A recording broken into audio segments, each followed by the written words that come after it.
బజరంగదళ్ సాయి మాట్లాడాల్సిందిగా జై శ్రీరామ్. మరి ఈరోజు ఆదోని శాసనసభ్యులు డాక్టర్ పార్థసారథి వాల్మీకి గారి జన్మదిన సందర్భంగా మన ఆదోనిలో ఉన్నటువంటి గోశాలలో దాదాపుగా 125 ఏళ్లు పైచిలకు ఇక్కడ ఆదోనిలో గోశాలను నిర్వహిస్తున్నారు. మరి వారికి కూడా ప్రత్యేకంగా ధన్యవాదాలు తెలియజేస్తున్నాం.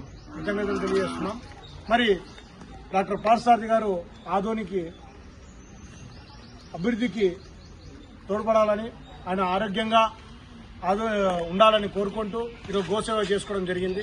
మరి ముఖ్యంగా ఈరోజు వైకుంఠ ఏకాదశి ఉంది. అందరు కూడా వైకుంఠ ఏకాదశి శుభాకాంక్షలు తెలియజేసుకుంటూ, మరి గోవు అనేది తల్లి లాంటిది. మనకి ఏ విధంగా అయిపోయిందంటే ఈరోజు కేవలం గృహ ప్రవేశాలకు మాత్రమే గోవును వాడుతున్నాం. గృహ ప్రవేశం అంటేనే ఎక్కడ దొరుకుతుంది గోవు అని చూస్తున్నాం. అలాగే ఎక్కడైనా హాస్పిటల్లో డెలివరీ అయినప్పుడు ఆవు పాలు ఎక్కడ దొరుకుతాయని చెప్పి ఆ విధంగా చూసే ఇట్లాంటి సమయంలోనే చూస్తున్నాం. గోవు అనేది గతంలో ఉన్నట్లయితే ఎంతో విలువైనది. ఇంటికి గతంలో ఏదన్నా మన ఇంట్లో రోగం వస్తుందనే ముందుగానే దాన్ని గ్రహించి పసిగట్టి దానికి సంబంధించినటువంటి ఆకులు తిని ఇంట్లో వచ్చి దాన్ని వదిలే పరిస్థితి. అటువంటి గోవును మనం ఈరోజు విస్మరిస్తున్నాం. కాబట్టి గోసేవ అనేది చాలా ముఖ్యం. నేటి తరానికి, భవిష్యత్తు తరానికి, పిల్లలకి గోవు విలువ, విశిష్టత, గొప్పతనాన్ని ఖచ్చితంగా తెలియాల్సిన అవసరం ఉంది. ఈరోజు ఎవరింటికి వచ్చినా గోమాతకి ఖచ్చితంగా ఇంట్లో బియ్యమో బెల్లమో ఏదో ఒక రూపంలో మనం అందించాల్సిన అవసరం ఉంది. ఈరోజు అలాగే ఆదోళనలో చూసుకున్నట్లయితే గోవులు రోడ్డుకు వదిలేనటువంటి పరిస్థితి ఉంది. అవుట్లు కూడా మనం అరికట్టాల్సిన అవసరం ఉంది. అలాగే ఖచ్చితంగా ఈ విధంగా మనం గోవుని కాపాడుకున్నట్లయితేనే భవిష్యత్తు తరాలు బాగుంటాయని చెప్పి గోవుకున్న విశిష్టతను ఖచ్చితంగా, అలాగే స్కూల్లో అయితేనేమి కుటుంబంలో కూడా గోవు విశిష్టత తెలియజేసి దాని గొప్పతనాన్ని తెలియజేస్తే తప్ప గోవులను కాపాడుకోలేని పరిస్థితి.